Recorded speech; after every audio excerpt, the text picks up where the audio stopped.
Hello everyone, देखिए अब critical angle और उसकी डेरिवेशन करते हैं। देखो क्रिटिकल एंगल में क्या कह रहा है वो, ये चीज़ मैंने आपको पहले भी समझाई है। जैसे मान लो ये वाला था यहाँ पर, इस वाले डायग्राम में अगर देखो आप, ये वाला डायग्राम था, अगर इसको ए पॉइंट माने हम, ठीक है, तो यही चीज़ आपको मैंने समझाई थी TIR में भी कि जो क्रिटिकल एंगल है वो कौन सा एंगल होता है जिसमें एंगल ऑफ रिफ्रैक्शन कितना होना चाहिए, 90 डिग्री, किसमें, रेयरर मीडियम में। क्लियर। और लाइट कैसे जानी चाहिए, डेंसर टू रेयरर ही। तो जो इंसिडेंट एंगल है वो किस में होगा आपके पास, डेंसर मीडियम में होगा। यही बात थी, ठीक है। तो डेफिनेशन भी यही कहती है, it is that angle of incidence in denser medium for which angle of refraction in rarer medium is 90 degree. Angle of incidence in denser medium, angle of incidence in denser medium for which angle of refraction is कितना, 90 degree, ठीक है ना। तो angle of refraction in rare medium is 90 degree. समझ में आ गया होगा, ठीक है। डेरिवेशन करते हैं इसकी, बड़ी इंपॉर्टेंट है। क्रिटिकल एंगल हम कैसे आपका फाइंड आउट करेंगे, ठीक है। तो ये जो ए पॉइंट पे बन रहा है ये हम दोबारा से बनाते हैं। यहाँ पर देखो, जैसे ये इंटरफेस हो गया, ये नीचे क्या था आपके पास, वाटर, तो यहाँ रिफ्रैक्टिव इंडेक्स वाटर के लिए लिख देते हैं, और ऊपर था एयर, तो रिफ्रैक्टिव इंडेक्स एयर के लिए लिख देते हैं, ठीक है। यहाँ एयर है और ये क्या है आपके पास, वाटर है। क्लियर। और ए पॉइंट पे ये वाली बनाते हैं इस तरीके से, जैसे मान लीजिए ये आपके पास इंसिडेंट रे आई, ठीक है, और ये क्या है यहाँ पर नॉर्मल, और ये ए पॉइंट लिख देता हूँ जैसे यहाँ पर लिखा था हमने।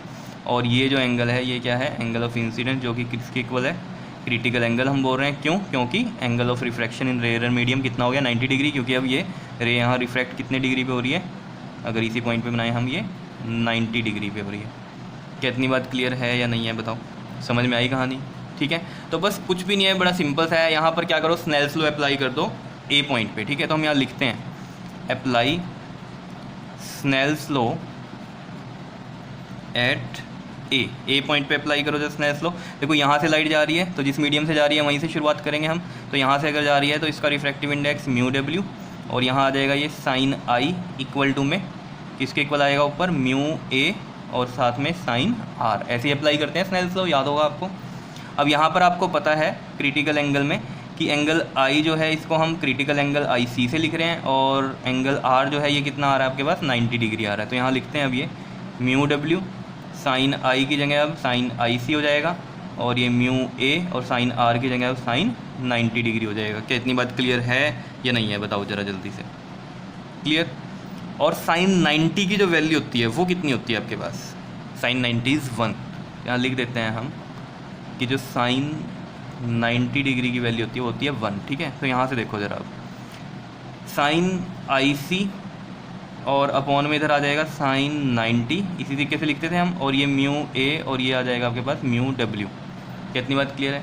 साइन 90 की वैल्यू 1 है, तो ऑब्वियस सी बात है साइन आई सी बचा इधर, और ये आ जाएगा म्यू ए अपॉन में म्यू डब्ल्यू। कितनी बात क्लियर है या नहीं है, बताओ। सिंपल। और आई सी की वैल्यू कैसे आ जाएगी, ये साइन इधर जाएगा, तो इसको हम इस तरीके से लिख देते हैं साइन इनवर्स, ठीक है ना। जैसे हम कहते हैं ना, यहाँ पर आता 1/sin, इस साइड आता, तो वो साइन इनवर्स हम लिख सकते हैं। जैसे 1/10 होता अगर, तो हम इसको लिखते हैं ना 10 इनवर्स, ऐसे ऊपर पावर -1 होता है, वही चीज़ यहाँ साइन इनवर्स कर दिया, और ये आ जाएगा आपके पास म्यू ए म्यू डब्ल्यू। कितनी बात क्लियर है या नहीं है, बताओ। और इसको हम इस तरीके से भी लिख सकते हैं, साइन इनवर्स और mu A by mu W को हम लिख सकते हैं W mu A. Water to light कहाँ जा रही है, एयर में, इसी तरीके से लिख सकते हैं, ठीक है। और अगर मुझे इसे लिखना है एयर टू वाटर, ठीक है, तो एयर टू वाटर के लिए अगर लिखना है तो कैसे लिखेंगे हम इसको, इस तरीके से प्रिंसिपल ऑफ रिवर्सिबिलिटी से लिख सकते हैं हम, 1 अपॉन में ए म्यू डब्ल्यू लिख सकते हैं, डब्ल्यू म्यू ए को इस तरीके से प्रिंसिपल ऑफ रिवर्सिबिलिटी से। तो इसकी जगह अब हम यहाँ पर ये लिख देंगे 1 अपॉन में ए म्यू डब्ल्यू, और ये आ गया आपके पास क्रिटिकल एंगल। कितनी बात क्लियर है या नहीं है, बता दो ज़रा जल्दी से। जैसे मान लीजिए एक एग्जांपल लेते हैं, जैसे मान लीजिए लाइट जो है हम कह रहे हैं अब जा रही है आपके पास ग्लास टू वाटर, ठीक है, और यहाँ पर आपके पास क्रिटिकल एंगल को कैलकुलेट करना है, ठीक है। तो देखो इसमें हम किस तरीके से करेंगे, देखो जो रिफ्रैक्टिव इंडेक्स बनेगा आपके पास वो किस तरीके से बनेगा, देखो ग्लास टू कहाँ जा रही है लाइट, वाटर, तो ग्लास टू वाटर, जैसे यहाँ लिखा था हमने वाटर टू एयर, क्योंकि यहाँ जा रही थी वाटर टू एयर, तो यहाँ भी कैसे जा रही है ग्लास टू वाटर, तो ग्लास टू वाटर इस तरीके से लिख दिया हमने, ठीक है। लेकिन इसको यहाँ पर हमने क्या किया, इंटरचेंज किया था, ठीक है ना, जैसे एयर टू वाटर किया था रिफ्रैक्टिव इंडेक्स में, तो यहाँ पर भी हम क्या करेंगे, वाटर टू ग्लास करेंगे। क्लियर। तो ये जो फॉर्मूला बन जाएगा इसके लिए, अगर हमारे पास क्वेश्चन इस तरीके से आता है पेपर में, तो आई सी इक्वल टू में बन जाएगा आपके पास साइन इनवर्स 1 अपॉन में, अब इसको हम चेंज करेंगे, देखो किस तरीके से, डब्ल्यू म्यू जी, इस तरीके से, अगर इसके अकॉर्डिंग हम फॉर्मूले में चलें, क्योंकि ये फॉर्मूला ये किया हुआ है हमने रेयर टू डेंसर के लिए रिफ्रैक्टिव इंडेक्स लिखा हुआ है, तो यहाँ भी हमने रेयर टू डेंसर के लिए रिफ्रैक्टिव इंडेक्स लिखा है। करने में तो आप ये वाले फॉर्मूले से भी कर सकते हो, साइन इनवर्स में डब्ल्यू म्यू ए से, ठीक है, लेकिन आप बुक्स वगैरह में देखना इस तरीके से दिया हुआ है आपको, ठीक है, तो इस तरीके से ही हम करेंगे। नहीं तो जैसे इसके लिए फॉर्मूला ये भी बन जाता है यहाँ पर साइन इनवर्स, और ये नॉर्मली यहाँ लिख देते हैं हम ये जी म्यू डब्ल्यू, ठीक है, और इसको हमने जब चेंज किया प्रिंसिपल ऑफ रिवर्सिबिलिटी से तो डब्ल्यू म्यू जी लिख दिया। क्या इतनी बात क्लियर है या नहीं, समझ में आ रही है? चलो एक न्यूमेरिकल करवाता हूँ मैं यहीं पर ही आपको, ठीक है, तो थोड़ा सा और क्लियर हो जाएगा आपको ये टॉपिक। चलो मैं न्यूमेरिकल लिख देता हूँ पहले तो। देखिए ये न्यूमेरिकल है, इसमें क्या कहता है, calculate the minimum angle of incidence so that a ray travelling from glass to water, glass to water जा रही है, ठीक है, glass to water does not emerge out in water. Does not emerge out in water की मतलब आप बात समझो कि ग्लास टू वाटर जा रही है लाइट, ठीक है। अब आपको ये समझना पड़ेगा ग्लास मैंने नीचे क्यों लिखा यहाँ पर और वाटर ऊपर क्यों लिखा, क्योंकि वो कह रहा है मिनिमम एंगल इंसिडेंस का बताना है आपको, और मिनिमम एंगल इंसिडेंस का कौन सा एंगल होगा जिसपे कि जो लाइट रे है वो इमर्ज आउट होगी ही नहीं दूसरे मीडियम में। कौन सा होता है बताओ? क्रिटिकल एंगल ही तो होता है। देखो जैसे मतलब मान लीजिए यहाँ से ये रे लाइट गई, ठीक है, ये रहा नॉर्मल, ठीक है। अब आपको पता है कि क्रिटिकल एंगल ही ऐसा एंगल होता है जिसपे ये रे लाइट वाटर में ना जाकर क्या रहेगी, इसके इंटरफेस से ऐसे निकल जाएगी, मतलब ये 90 डिग्री का रिफ्लेक्टेड एंगल बनेगा आपके पास। समझ रहे हो? एंगल ऑफ रिफ्रैक्शन कितना होगा ये आपके पास 90 डिग्री का होगा, ठीक है। तो यही मिनिमम एंगल है, और ये कौन सा होता है? क्रिटिकल एंगल होता है। सीधी सी बात है, इससे पता चलेगा आपको क्रिटिकल एंगल निकालना है मिनिमम एंगल की, अगर वो बात कर रहा है आपको। समझ रहे हो? क्योंकि इससे बड़े एंगल होंगे तो वो तो बात सही है कि आपके पास वो टोटल जो होंगे इंटरनली रिफ्लेक्टेड हो जाएगी रे, ठीक है ना। लेकिन वो कह रहा है मिनिमम, तो मिनिमम कौन सा? Critical angle. इससे बड़े एंगल पे क्या होगा कि टोटली रिफ्लेक्टेड हो जाएगी वो रे, ठीक है। लेकिन मिनिमम एंगल तो ये है जिसपे इमर्ज आउट नहीं होगी वाटर में, वो उसके इंटरफेस पे भी ऐसे आ जाएगी। क्या इतनी बात क्लियर है या नहीं है? ठीक है ना, इमर्ज आउट नहीं होगी। तो ये चीज़ आपको समझना है, मिनिमम एंगल ऑफ इंसिडेंस मतलब क्या है, वो क्रिटिकल एंगल है यहाँ पर, ठीक है। तो हम किस तरीके से करेंगे इसमें, देखो जो आपके पास दिया हुआ है यहाँ पर रिफ्रैक्टिव इंडेक्स जो ग्लास का दिया हुआ है वो दिया हुआ है 3/2, और रिफ्रैक्टिव इंडेक्स जो वाटर का दिया हुआ है वो दिया हुआ है 4/3। तो देखो अगर हम देखें यहाँ ग्लास टू वाटर जा रही है लाइट, ठीक है, तो ग्लास टू वाटर मतलब रिफ्रैक्टिव इंडेक्स आपके पास ये आ रहा है ग्लास टू वाटर, मतलब इस तरीके से मैं लिखूँगा ग्लास टू वाटर। क्लियर है इतनी बात या नहीं? और इसका जो फॉर्मूला बनेगा वो बन जाएगा आपके पास म्यू डब्ल्यू अपॉन में म्यू जी, यही बनेगा।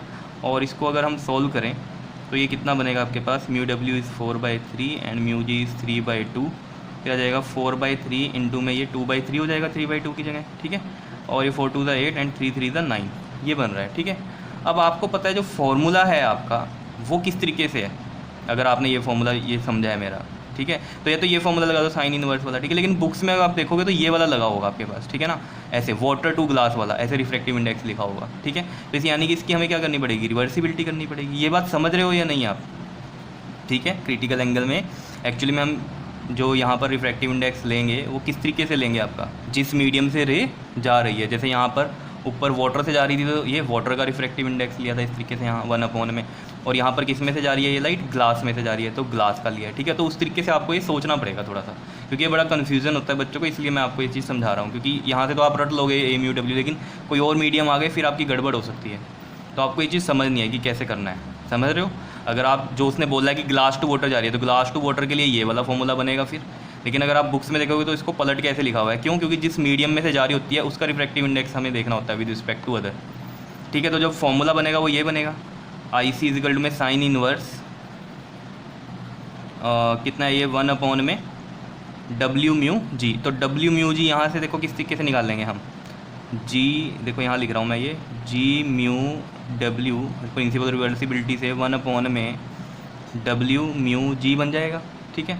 तो कैसे लिखेंगे अब हम इसको, देखो ज़रा डब्ल्यू म्यू जी को, डब्ल्यू म्यू जी इधर ले जाओ, डब्ल्यू म्यू जी, और ये 1/, में जी म्यू डब्ल्यू आ जाएगा। तो 1/, में जी म्यू डब्ल्यू कितना है 8/9, तो 8/9 उसका 9 ऊपर चला गया तो 9/8 आ गया हमारे पास ये डब्ल्यू म्यू जी, ठीक है। तो इसकी वैल्यू रखते हैं हम, देखो यहाँ आपके पास आ जाएगा 1/, में डब्ल्यू म्यू जी, तो साइन इनवर्स देखो यहाँ पर कर लेते हैं हम इसको, आई सी इजिकल टू में साइन इनवर्स और 1/, में ये आएगा आपके पास 1/, में 9 और बाय 8, तो 8 अब ऊपर चला गया। क्या इतनी बात क्लियर है?